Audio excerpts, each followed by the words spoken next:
Sans famille, première partie, chapitre 1, au village.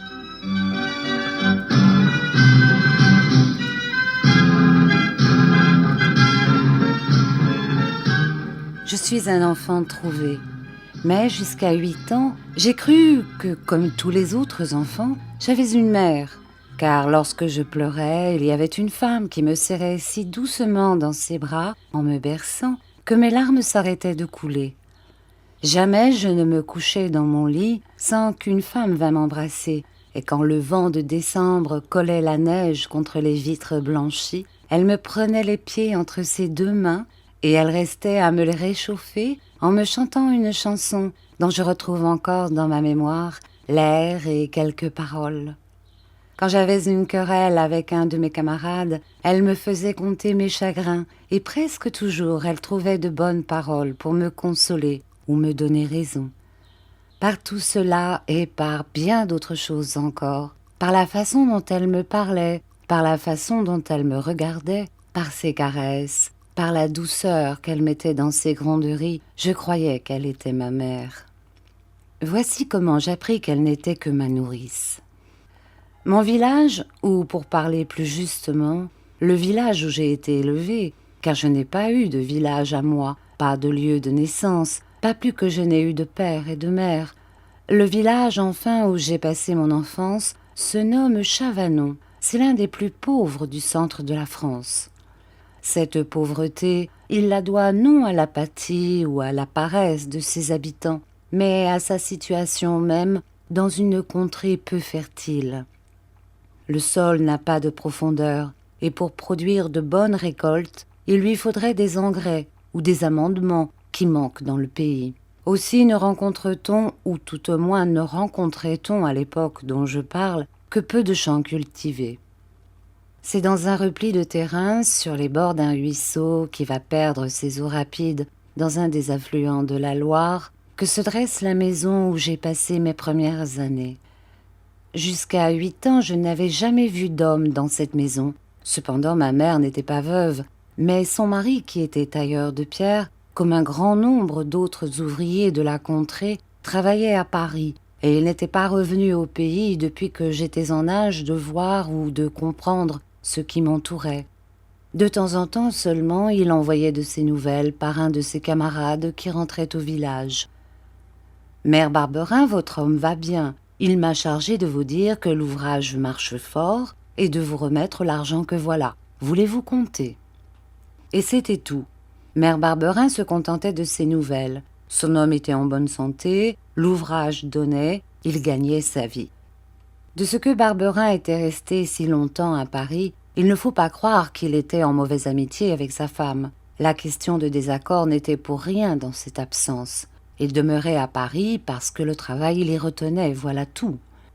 Quand il serait vieux, il reviendrait vivre près de sa vieille femme, et avec l'argent qu'ils auraient amassé, il serait à l'abri de la misère pour le temps où l'âge leur aurait enlevé la force et la santé. Un jour de novembre, comme le soir tombait, un homme, que je ne connaissais pas, s'arrêta devant notre barrière. J'étais sur le seuil de la maison, occupée à casser une bourrée. Sans pousser la barrière, mais en levant la tête par-dessus, en me regardant, l'homme me demanda si ce n'était pas là que demeurait la mère Barberin. Je lui dis d'entrer. Au bruit de nos voix, mère Barberin accourut, et au moment où il franchissait notre seuil, elle se trouva face à face avec lui. « J'apporte des nouvelles de Paris, » dit-il.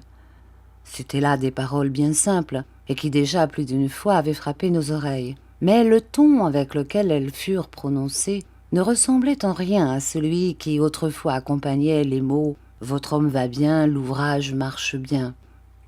« Oh mon Dieu !» s'écria mère Barberin en joignant les mains. « Un malheur est arrivé à Jérôme. »« Eh bien oui, mais il ne faut pas vous rendre malade de peur. Votre homme a été blessé, voilà la vérité. Seulement il n'est pas mort. Pourtant, il sera peut-être estropié. Pour le moment, il est à l'hôpital. J'ai été son voisin de lui et comme je rentrais au pays, il m'a demandé de vous dire la chose en passant. Mère Barberin, qui voulait en savoir plus long, pria l'homme de rester à souper. Il s'assit dans le coin de la cheminée, et tout en mangeant, il nous raconta comment le malheur était arrivé.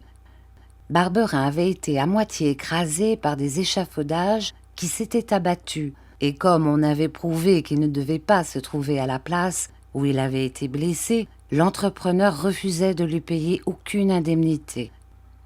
Pourtant, dit-il en terminant son récit, je lui ai donné le conseil de faire un procès à l'entrepreneur. Un procès ? Cela coûte gros. Oui, mais quand on le gagne...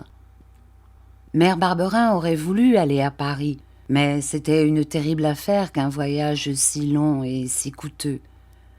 Le lendemain matin, nous descendîmes au village pour consulter le curé. Celui-ci ne voulut pas la laisser partir sans savoir avant si elle pouvait être utile à son mari.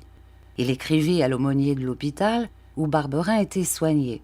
Et quelques jours après, il reçut une réponse disant que mère Barberin ne devait pas se mettre en route, mais qu'elle devait envoyer une certaine somme d'argent à son mari parce que celui-ci allait faire un procès à l'entrepreneur chez lequel il avait été blessé. Les journées, les semaines s'écoulèrent, et de temps en temps il arriva des lettres qui toutes demandaient de nouveaux envois d'argent. La dernière, plus pressante que les autres, disait que s'il n'y avait plus d'argent, il fallait vendre la vache pour s'en procurer. Ceux-là seuls qui ont vécu à la campagne avec les paysans savent ce qu'il y a de détresse et de douleur dans ces 3 mots, vendre la vache. Pour le naturaliste, la vache est un animal ruminant. Pour le promeneur, c'est une bête qui fait bien dans le paysage lorsqu'elle lève au-dessus des herbes son mufle noir, humide de rosée. Pour l'enfant des villes, c'est la source du café au lait et du fromage à la crème. Mais pour le paysan, c'est bien plus, et mieux encore. Si pauvre qu'il puisse être, et si nombreuse que soit sa famille, il est assuré de ne pas souffrir de la faim tant qu'il y a une vache dans son étable. Avec une longe, ou même avec une simple harpe nouée autour des cornes, un enfant promène la vache le long des chemins herbus, là où la pâture n'appartient à personne, et le soir, la famille entière a du beurre dans sa soupe et du lait pour mouiller ses pommes de terre. Le père, la mère, les enfants, les grands comme les petits, tout le monde vit de la vache. Nous vivions si bien de la nôtre, mère Barberin et moi, que jusqu'à ce moment, je n'avais presque jamais manqué de viande. Mais ce n'était pas seulement notre nourrice qu'elle était, c'était encore notre camarade, notre amie, car il ne faut pas s'imaginer que la vache est une bête stupide. C'est au contraire un animal plein d'intelligence et de qualité morale, d'autant plus développée qu'on les aura cultivées par l'éducation. Nous caressions la nôtre, nous lui parlions, elle nous comprenait, et de son côté, avec ses grands yeux ronds, pleins de douceur, elle savait très bien nous faire entendre ce qu'elle voulait ou ce qu'elle ressentait. Enfin, nous l'aimions, et elle nous aimait, ce qui est tout dire. Pourtant, il fallut s'en séparer, car c'était seulement par la vente de la vache qu'on pouvait satisfaire Barberin. Il vint un marchand à la maison, et après avoir bien examiné la roussette, après avoir dit et répété 100 fois qu'elle ne lui convenait pas du tout, que c'était une vache de pauvres gens, qu'il ne pourrait pas revendre, qu'elle n'avait pas de lait, qu'elle faisait du mauvais beurre, il avait fini par dire qu'il voulait bien la prendre, mais seulement par bonté d'âme, et pour obliger mère Barberin, qui était une brave femme. La pauvre Roussette, comme si elle comprenait ce qui se passait, avait refusé de sortir de son étable, et elle s'était mise à meugler.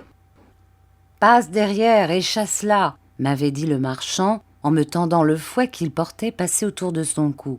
« Pour ça, non » avait dit mère Barberin. Et prenant la vache par la longe, elle lui avait parlé doucement. « Allons, ma belle, viens, viens » Et Roussette n'avait plus résisté.